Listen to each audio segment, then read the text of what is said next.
Ladies and gentlemen, today is Friday, November 13th, 2015. My name is Jake Baldino, and I want to talk about some cool video game stuff that happened this week. And first and foremost, happy Xbox One backwards compatibility day. Yeah, that whole thing is rolling out, as well as the NXOE, the new Xbox One experience dashboard thing. That's cool. Most of you should have it by now. I haven't had any glitches so far. And the backwards compatibility is there, and the list is there. There's some good games on there. There's a lot of stinkers, but it's still worth checking out. And before I get into the first real story of the day, I do want to say, hello, have you seen?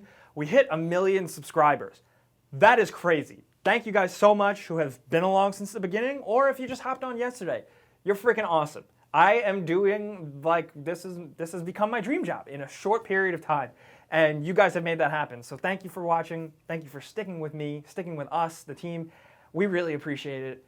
So my hat's off to you guys. But what I really want to talk about today is Nuka Cola, because Fallout 4, damn it, everybody's playing it. I'm still playing it. And if you guys don't know, that in the US, Target stores got exclusive Joe & Soda branded Nuka Cola Quantum bottles. These things were super sick, and of course, everybody went crazy for them. I did. I planned on going in there and buying every single one at my local Target in New York, and there were lines. At 8 o'clock in the morning when Target opened, there were lines around the block. It was crazy, and they were all sold out instantly, and it sucked. Apparently, Target employees actually bought them all up and started scalping them, which is a shame. And I do have a friend that works at Target and said that each store only got shipments of 25 single bottles, and they were limited one per person. So of course, what did that lead to? A lot of disappointed Fallout fans. Thankfully though, Joe & Soda has taken and given us a message saying that they are working on making more, and they're sorry that everybody's disappointed. They released a statement, as well as Pete Hines talking about how they want to try and produce more and give more. So I'm all about that, because I am sure as hell not buying them on eBay. They're going for $60 a pop. And this week, Nintendo made their triumphant return to Nintendo Directs, where they do a live stream video and they show off all the new stuff they're working on. And this time around, it seems like lots of toys and amiibos and integration. We do have a lot of really cool stuff, like a new Fire Emblem, some ported Pokemon games, Pokken Tournament. I can't go into every single thing, but what I do really want to talk about is Cloud in Super Smash Bros. Are you fucking kidding? Cloud Strife in Super Smash Bros. Fuck, that's crazy. Look at the video. Oh, let me just come back down from the clouds though real quick. Final Fantasy VII, not my favorite Final Fantasy, but still awesome, still so exciting to see him there. But the fact that they got Cloud, a Sony character, in Super Smash Bros., no big deal.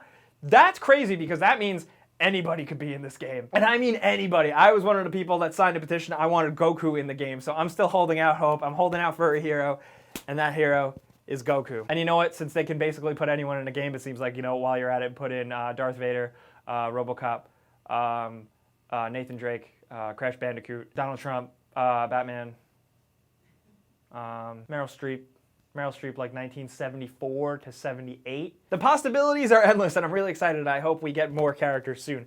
But speaking of characters, Hyrule Warriors is getting an update with a new character, and that character is a female Link.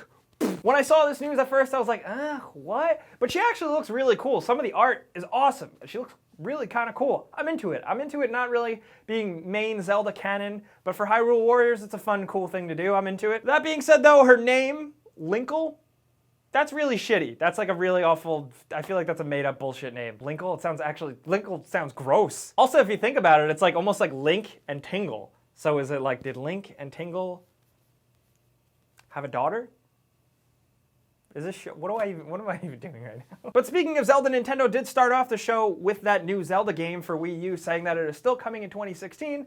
I totally don't believe them. But one thing that they showed that a lot of people are really excited about is Twilight Princess HD. Yes, while it doesn't look as super HD and amazing as Wind Waker does, this is cool. It was a good game. It's not my favorite, but I'm into it. And a cool Wolf Link amiibo. Hello. Is anyone else a complete amiibo sucker like me? And I'm fine with Twilight Princess HD. I give a pass to some of these HD re-releases because they're games I want to replay again. But Nintendo, where the fuck is Super Mario Sunshine HD? And while VR gaming still isn't a mainstream thing, it is something I still like to talk about it because it is potentially really exciting, and there's a lot of innovation every day. So check this out. A team of researchers from Germany's Hasso-Plattner Institute have developed this thing called Impacto. Now, Impacto straps to your arms, your hands, your feet, and they have little motors attached that give you haptic feedback and make you feel like you can actually feel things in a game.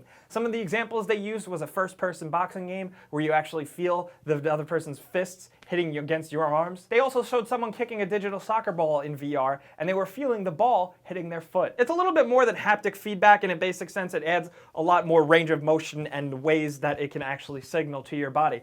and that's really cool. It's being designed to be wireless, so there's less clutter on an already cluttered VR system. That being said, of course, with things like this, there's always so many extra things that we have to think about, like, can this be packaged as a mainstream product? Will people actually use it? Will developers support it? And is the latency really going to be there where it actually is one-to-one and feels like the motion and you're actually feeling things in a game? Like with everything with VR, there are still a lot of factors up in the air, but it's exciting. Science is cool sometimes. If you want to read more about it by someone who is actually smart, I linked that down below, as well as everything else I talk about today. And check this out, I thought this was cool because I've been playing, like I said, a lot of Fallout 4. Reddit user This Stock has posted this image. It looks like he actually found Trevor Phillips from Grand Theft Auto 5 in Fallout 4. Is that really Trevor? I don't know, but it's just funny that he's naked and confused and there out in the wasteland. It makes sense. And if it was intended, that's a cute nod, Bethesda. But, you know, with the amount of different NPCs that can be created, it's probably random. But what hasn't been random is all the people making characters, and someone actually out there made a really good Trevor Phillips as the player character model. There's a million things out there like John Cena and like a vampire. There's so many great things. I linked some of those. They're really cool. I could barely get my character to look like me. It's pathetic. He always looks like a stupid asshole. Let's talk about video game lore real quick. Now, legend has it, not really legend, but for a brief period in time, Nintendo was working with Sony to get a disk drive for their Super Nintendo.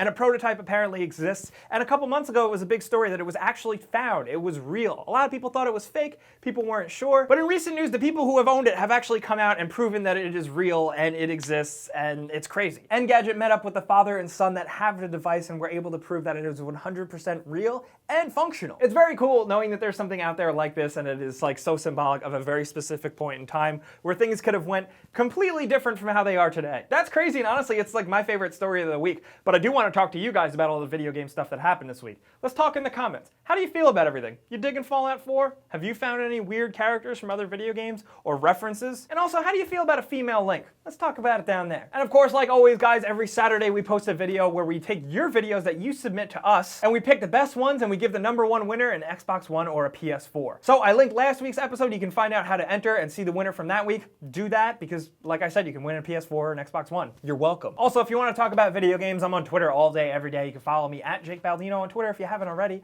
I'm enjoying talking to you guys. Let's talk about Fallout and shit. And if you did have a good time with this video and you're enjoying the random untitled Friday gaming news show thing, click the like button because that helps this show out immensely. I swear, I'm serious. Also, if you're new, if this is your first time here, #1, I'm sorry. But #2, definitely subscribe because we put out videos every single day. But as always, I'm Jake Baldino. Guys, thanks for watching. We'll see you next time. Pizza's on me.